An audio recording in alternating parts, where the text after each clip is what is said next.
Hello and welcome. I'm Dr. Adam Dorsey, a psychologist in Silicon Valley and the host of Super Psyched, a podcast dedicated to supercharging your life. Each episode contains fun, high-quality interviews with experts looking at psychology from all angles. Super Psyched is your tool to get more of what you want in your life and less of what you don't. There's a great quote from James Joyce, and you'll hear us struggle to find it, but here it goes. Mr. Smith lived a short distance from his body. As you'll hear in this interview, we have evolved over the centuries to distance ourselves from our bodies. And that makes us very different from the other animals who reside on this planet. In so doing, we have become estranged from a lot of data that could serve us. When we are tired, we might not listen and engage in a difficult conversation instead of taking a nap and put an important relationship at risk. When we are hungry, we might not listen and fill our bodies with something fast, easy, but in no way nourishing. Or we might forgo eating entirely and, while hangry, make a really bad decision. Or how many times have we neglected our bodies when they've needed to move and instead sat through a meeting or powered through an email only to give less than our best selves? Animals don't tend to do that. Instead, they tend to listen to the cues of their body and respond to those cues. What can we learn from our animal neighbors to help us be more human? Fortunately, I know just the person to ask. Beth Anstandig is a licensed psychotherapist in private practice in Northern California. She is also the author of a tremendous book called The Human Herd. I loved this book, and Kirkus Reviews said it's a book that can improve readers' emotional health and leadership skills, and that it's a thought-provoking look at ways of dealing with the stresses of life. So listen in as Beth and I talk about leveraging intelligence from our animal side. Beth Anstandig, welcome to Super Psyched. Thank you. I'm so happy to be here. I am so happy. I love how you have beautifully in your book, The Human Herd, somehow woven together so many facets of who you are and providing basically a cornucopia of gifts to the reader through your painfully accrued wisdom throughout your life as a person who has suffered, as well as a licensed clinician, as well as a parent, as well as a writer, as well as a lover of animals, spectacular love of animals, and your ability to attune to these mammals. You have come up with some really important takeaways. And I was just wondering if you could just, before we even get into the work itself, let's talk about the genesis. How did you come about writing The Human Herd, and what were you hoping the reader would glean? I wrote the book because a lot of my work exists here in my ranch or in other natural settings or farm or ranch settings with animals and groups of people. And it isn't always possible for people to come experience what I have to offer in person. But I wanted to make sure that I could reach people and get these messages across about who we are as mammals, what we have to learn from animals and experiences with animals and in the natural world, about the ways that we take care of ourselves and how we take care of ourselves in proximity with others, how we take care of ourselves and each other in groups.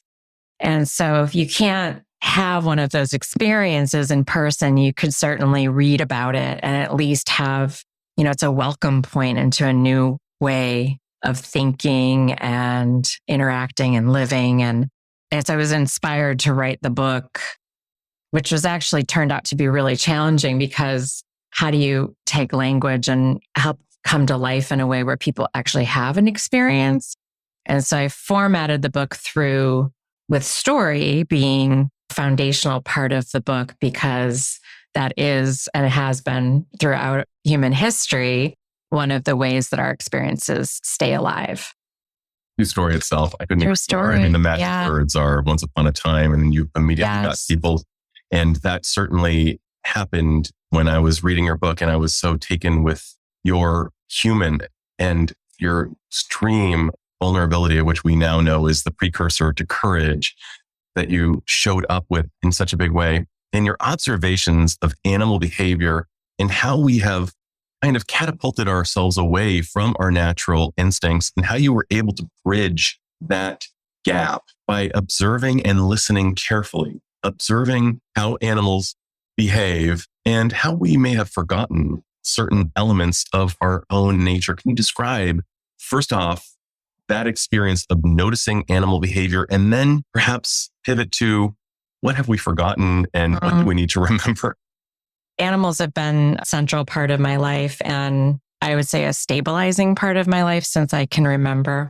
And so I've been observing and studying and living with them and having very elaborate, meaningful experiences and partnerships with them. And so it wasn't just about having a dog, but getting a border collie, learning how to herd sheep, getting into partnership with this dog and understanding how to do incredible things with them. I love my dogs and love doing normal human dog things, but everything I've done with my animals has kind of gone, I always do a deep dive. And this has been a lifelong deep dive into these partnerships.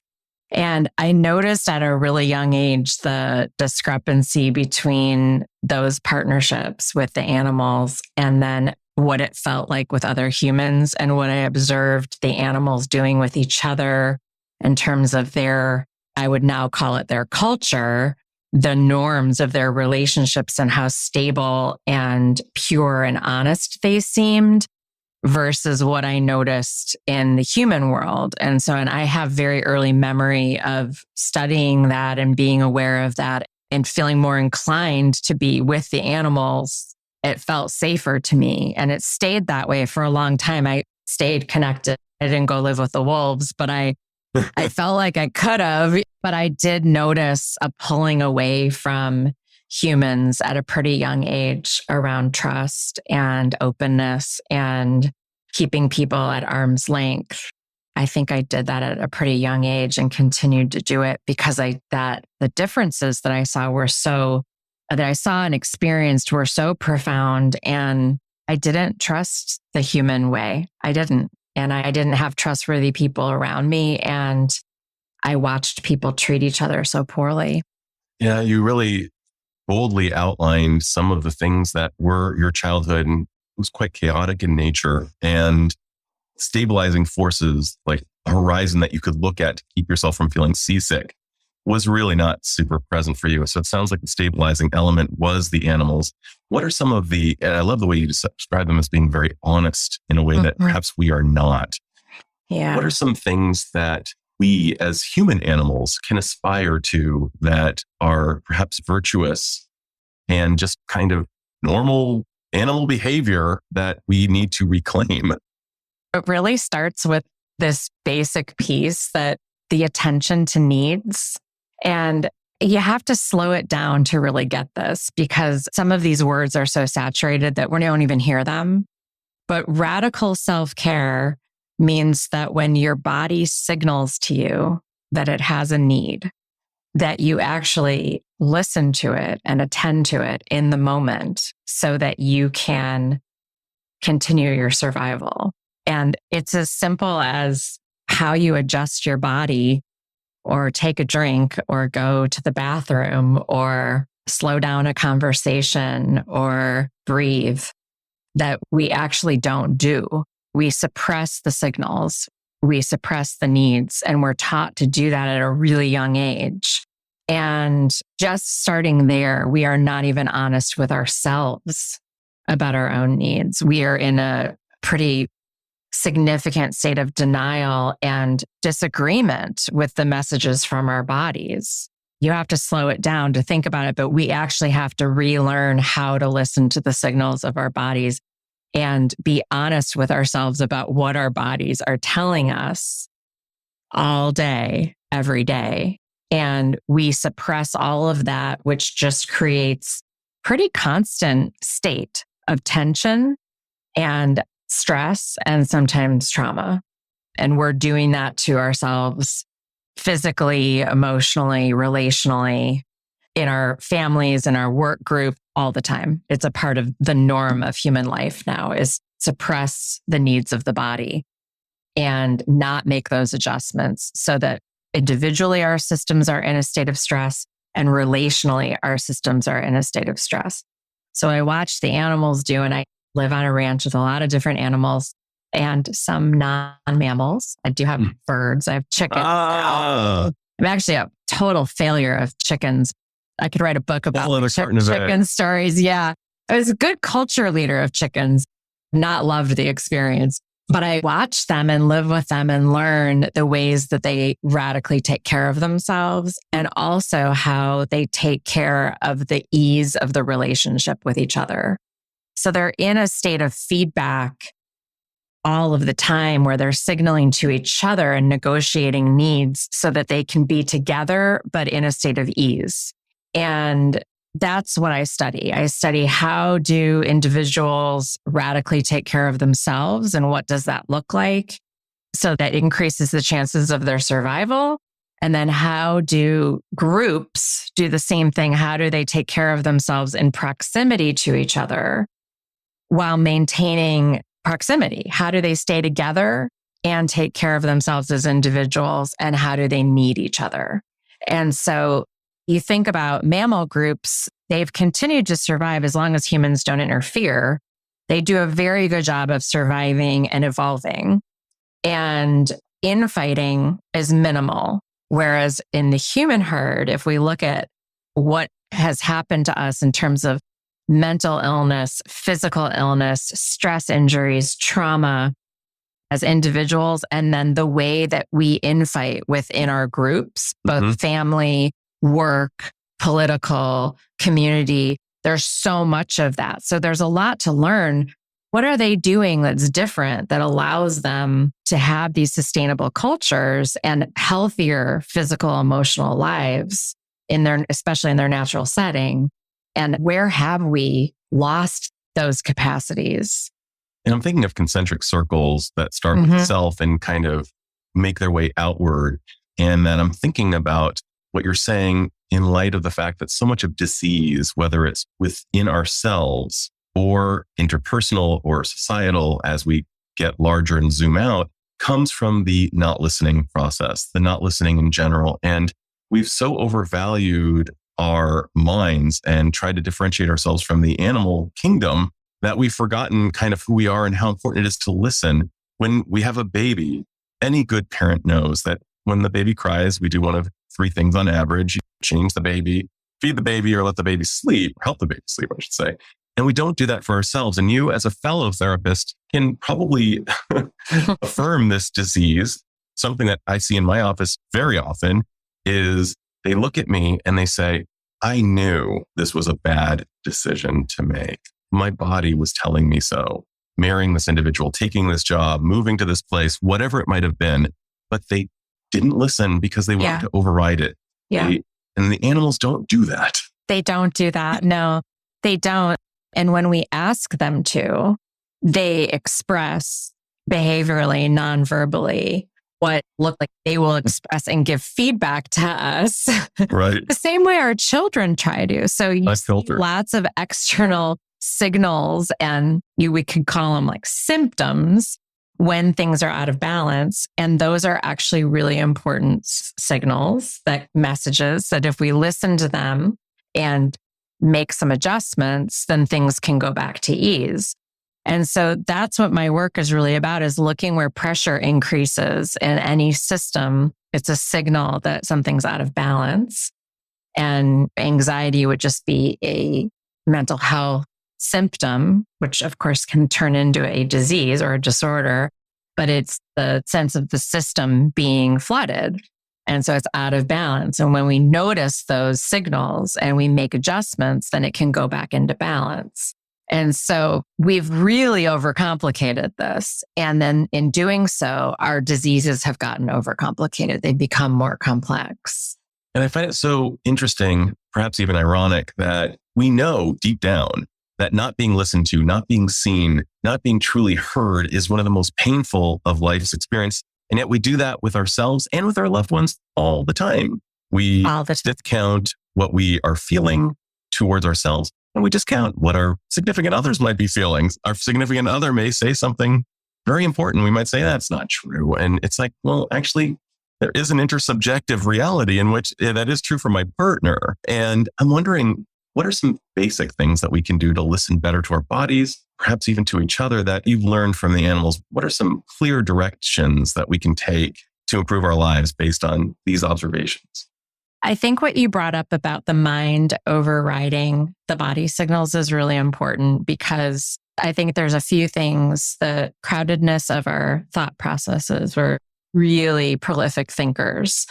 And so thoughts get in the way of listening to the body. Language gets in the way of listening to the body. I think over relating, just being stuck in a lot of talking, really. It's just our over reliance on speech and words and what's verbal. And as a writer, and my first career and love, and the way I identify most deeply is as a poet. And so it's really funny. It's funny to say that the words are the problem, because they're also the thing I cherish most. Right.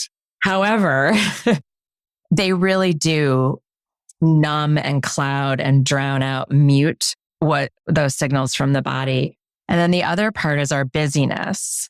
And so we're very chatty, busy mammals. And so one of the things that I've learned from being a parent and also being with my animals is that they demand transitions, and they require that when we go from one thing to the next, that we take a moment to orient and settle and breathe. And they're looking for psychological and physical safety when they go through transitions of any kind. Just going into a new space, one activity from the next, they get to what the next thing is. I watch the horse herd all day, and they go from this napping tree down the hill over this creek to get a drink of water. And when they all get there, there's this moment where they all settle, and then they drink the water. And our kids need the same thing. They go from home to the car or the bus to school, and you'll see there's like a lot of disruption in the system, and they need a minute to settle. But we don't really teach that as a skill. And so if you think about it as a life skill, it's actually a survival skill, which is what we're supposed to be teaching each other, is how to survive and thrive as mammals. Teaching ourselves and each other how to settle and transition from one thing to the next is a fundamental act of self-care, because in those transitions, we can start to listen to our needs. So if we do a deep study of this, you can get really efficient settling in between things. So it only takes 30 seconds or a minute. You're not needing to spend 30 minutes settling from one activity to the next. But right before we started talking today, you kind of took a moment. I watched you, and you kind of covered your eyes and took a moment and breathed. And I saw you do that. And that was you kind of settling and transitioning before we started our conversation. And it signaled to me, oh, I should do that too. And I'm like, oh, that's a good idea. I'm going to do that too. And so I did my own version of that. And this is how mammal groups go to a state of ease and transition. We signal to each other non-verbally. You didn't say that that's what you were going to do or that that's what you needed. But when you took care of yourself, it reminded me that I needed to take care of myself, so that when we started talking and came back together, it was brief. It was like maybe 5 seconds, but it was a great signal of self-care that reminded me, and I'm listening for those things for myself. So I saw it and joined you. That's awesome. And we tend to underestimate just the power of being in a social milieu and what social animals we are. When I lived in Japan, I bowed all the time. I learned this. It was a behavior, and it stayed with me for a good 5 years, even after I returned to the United States. And that was, I thought, a very healthy kind of byproduct of having lived in Japan. It taught me gratitude and humility and a host of other ways to treat my fellow human decently by being in the Japanese herd. And I'm really grateful to the Japanese herd for teaching me that, so I could bring that to my American herd and hopefully bring that kind of kindness that I experienced over there. And yet I also think that what you were just saying in terms of you having kind of copied what I did in terms of my little unconscious ritual before we began to just kind of tap into the strength that I want to bring to the podcast, almost like an athlete just about to dive off the block before, a 100-meter swim. I noticed that when I'm with friends who work out, I tend to work out more. And when I'm with friends who speak to themselves kindly, I do the same. And when I'm with friends who eat a ton, I definitely eat a lot more. Right. I'm the average of the 5 people with whom we spend the most time. And I think that's entirely true. And the animals do that as well, which I find super, super interesting, that there is kind of a herd mentality. Can you describe a little bit about what you've observed, particularly amongst mammals, but even amongst chickens, in terms of herd mentality and how we may be influencing each other without even knowing it?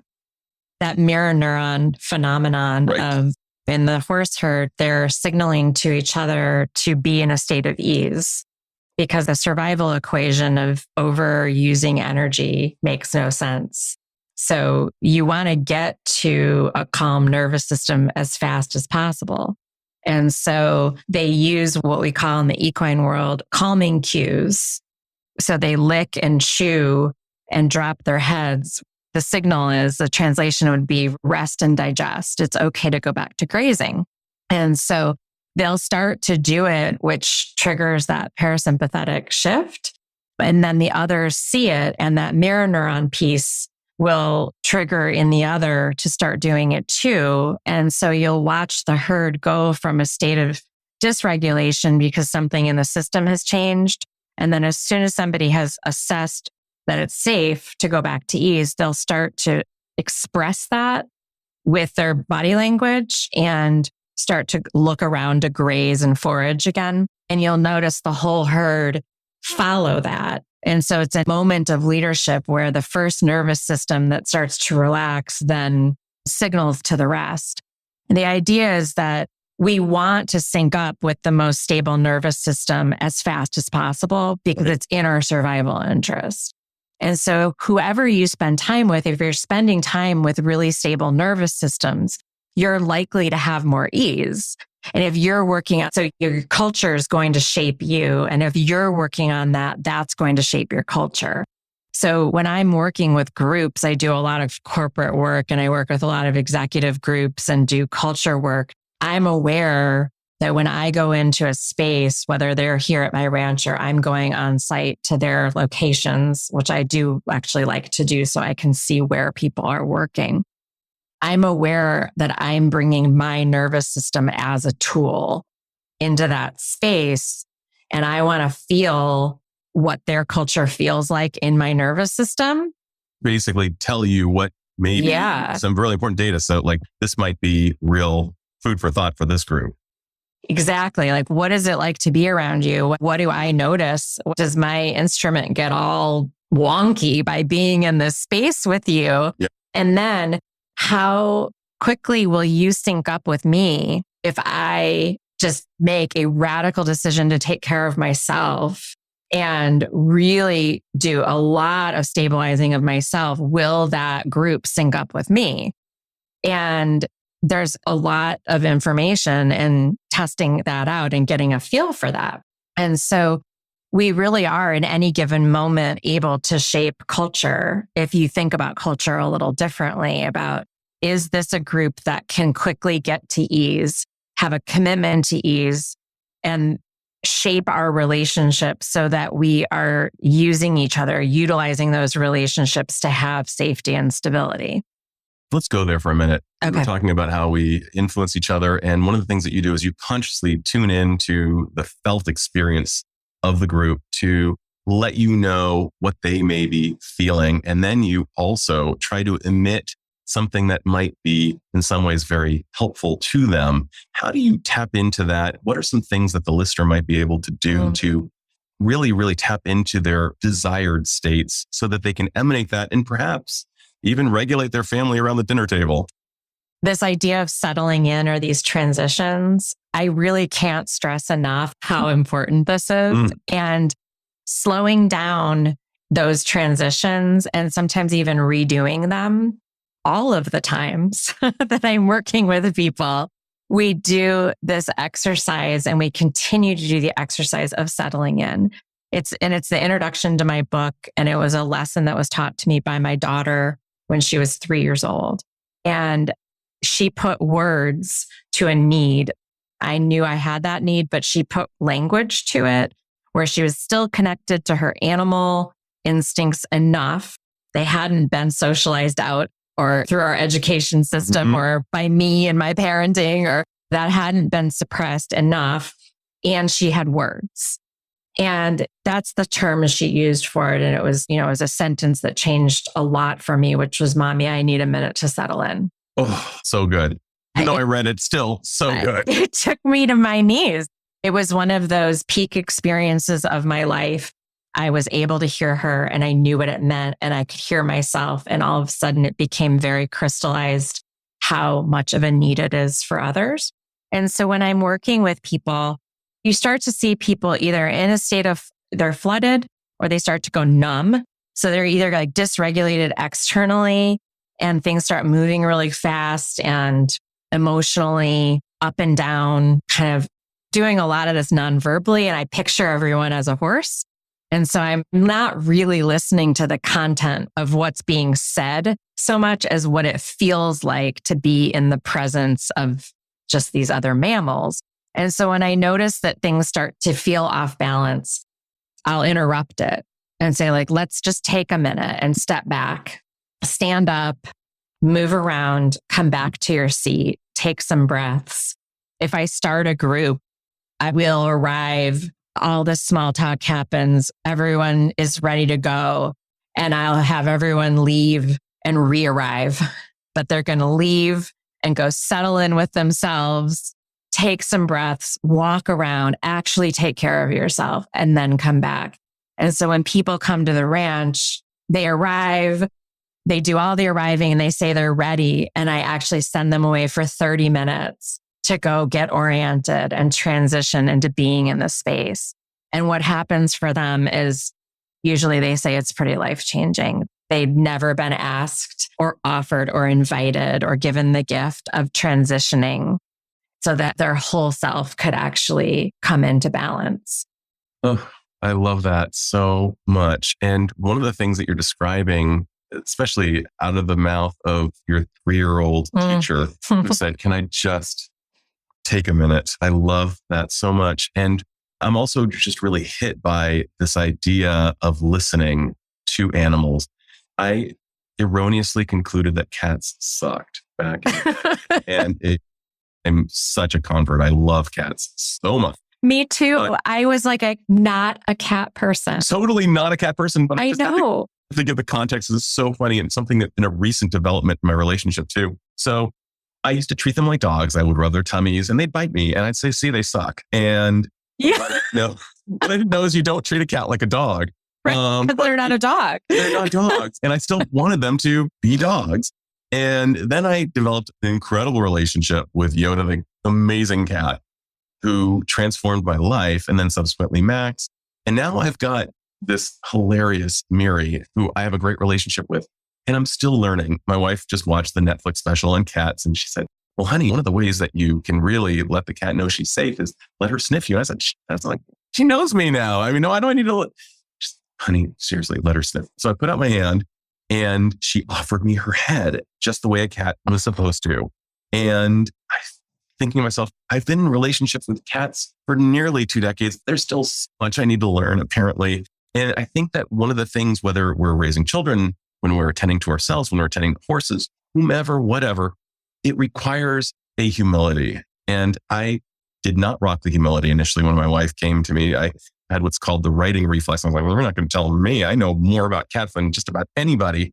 Apparently, no, I don't. And I got to leave my ego at the door and say, maybe I'm going to hit the refresh button and try to learn again. And this is one of the things that I think animals bring us is that humility, that willingness to come back to ourselves in a more profound and natural way. One of the things that neuroscience and cognitive science and general psychology is showing is that oftentimes we will feel a sensation in our body long before we have a cognition, long before we have a thought, Right.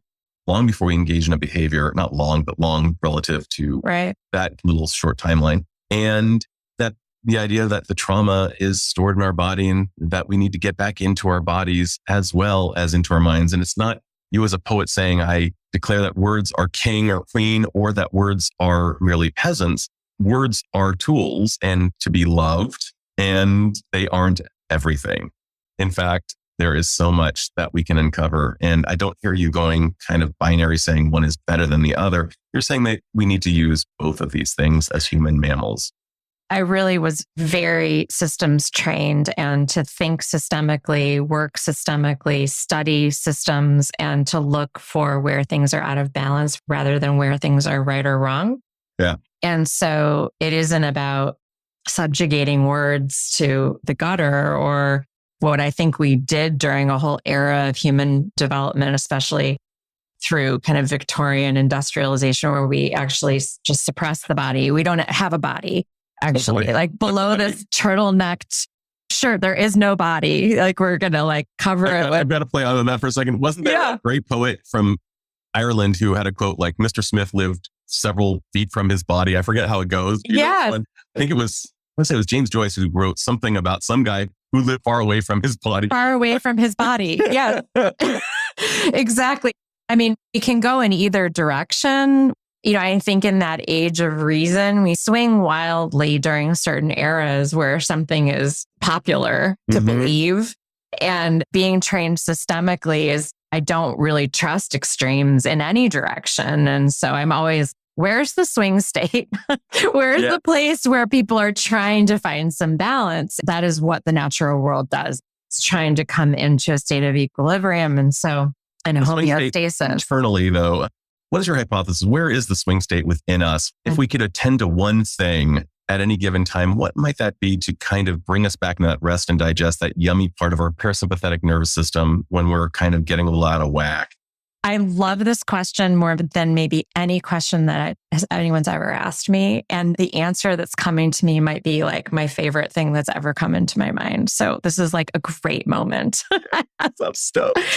Well, in the neuroscience, I did some training with Dan Siegel, and I recall learning that there's actually like one place in the brain where these multi-layers of our brain evolution all overlap that we're shooting for. I remember. And do you remember this also in your own educational, like, I do. And I don't want to name what it is because I am not a neuroscientist and I don't want to be wrong about that. But I do know that if you dissect brain tissue, that there's a place where you can see 3 different types of cells and 3 different types of brain tissue actually overlap, where you have this primitive connection to survival, the emotional brain, the cognitive brain, or that neocortical brain, and that actually similarly to trying to fire a certain muscle group, the most evolved state for the human animal is to try to actually hit that spot where you are integrating your survival, your emotional self, which would also include your relational self, and this ability to make meaning out of our experiences. But my answer is that I actually think that what we're shooting for, that swing state, is the poem. Because that's the place where we're trying to bring together the felt experience.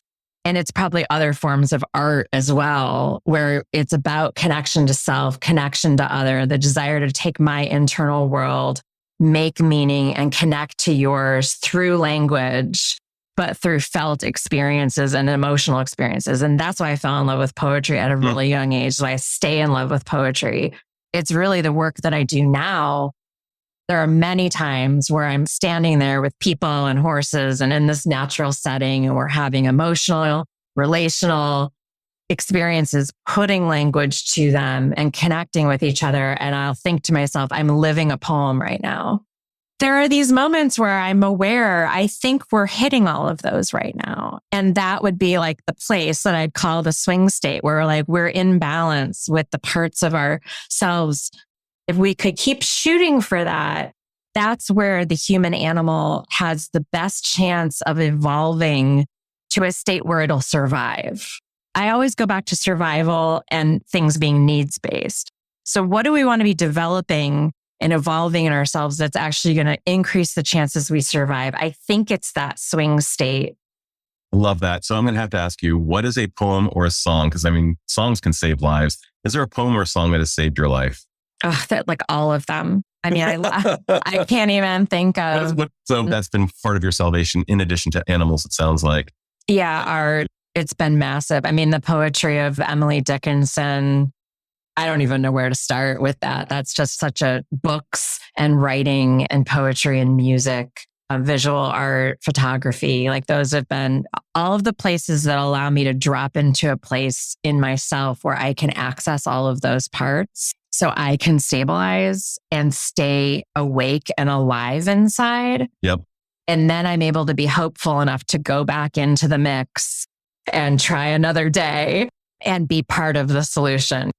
Art gives me that. Art keeps me on my toes and wanting and desiring to be a part of that. So Beth, I'm going to give you one that saved my life. And It comes from either Rumi or Hafiz. I forget whom, one of these great Sufi poets from about 400 years ago.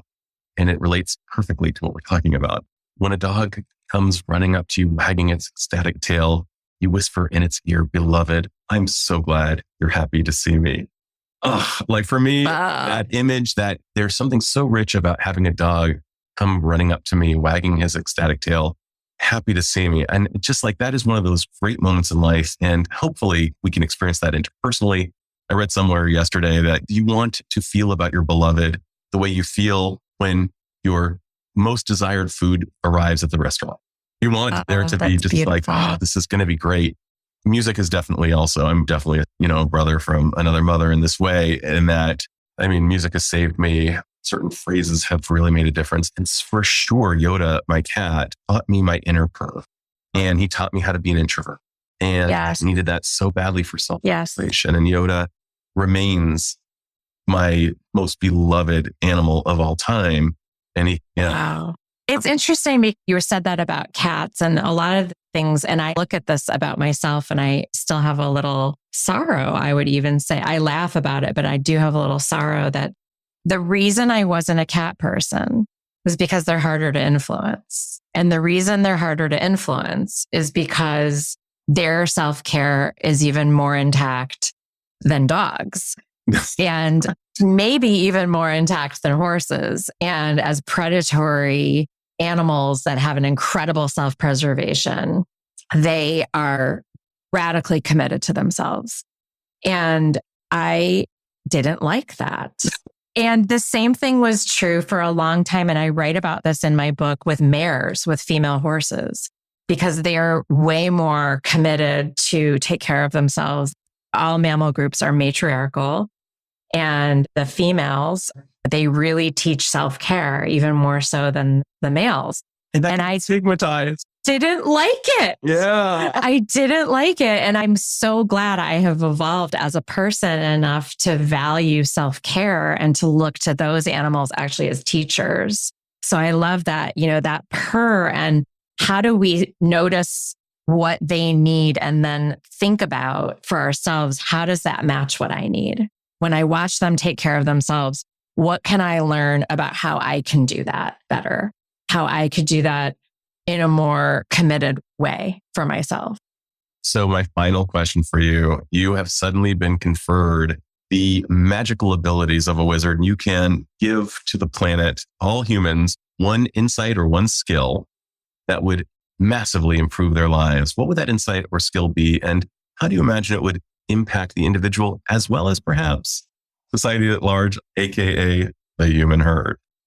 First and foremost, we are mammals, and radically taking care of ourselves will teach us and keep us alert and aware and committed to how to take care of others and the world around us. And it really does start from inside. Oh, so good. From the mother of a child who uttered, "Can I just have a minute?" Or just take a minute. Mommy, I need a minute to settle in. Mommy, I need a minute to settle in. So good. I thank you so much for sharing your wisdom with my listeners and for all the work you do. And thank you. Seriously, folks, check out her work. Check out the Circle Up experience. Wow. And I look forward to hopefully circling up with you. And thank you so much, Beth. This was awesome. Thank you. This is Dr. Adam Dorsey thanking you for listening to Super Psyched. If you know anyone who might like it or who might benefit from listening, share it. And if you like the episode, please hit subscribe